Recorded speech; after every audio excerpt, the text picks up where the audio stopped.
Halika na, Nay. Nay, labas ka na. Labas ka na, Nay. Dito na tayo. So panoorin nyo ang video mga kababayan dahil ayaw talaga umalis ni Nanay sa kanyang lumang bahay.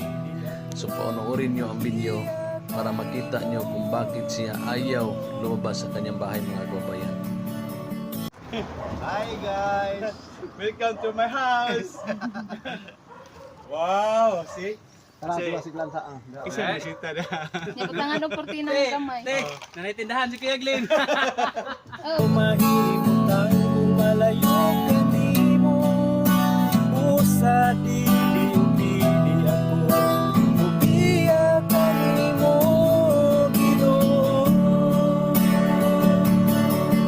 Di sa malagi So atong nakita si Bradley no nga busy kay sis yang himo. So Bradley unsa na imong gi panday diha Bradley?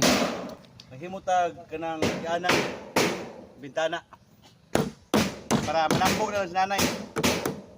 Mahimutan kung malayo ka di mo sa dili ako Mubiya kami mo Ginoo Di sa malagi na makita Maninig ka sa sulod. Wapo na niya, kay kwao na mo ng kwatrapan. So yan yung bahay ni Nanay Gloria. Tapos na. So puntahan natin si Nanay. Sige na, sige na. Sige na. So ayaw talagang lumabas si Nanay no. Ayaw talaga niya malumipat. Lilipat kaya si Nanay Gloria sa bago niyang bahay? Abangan nyo mga kababayan.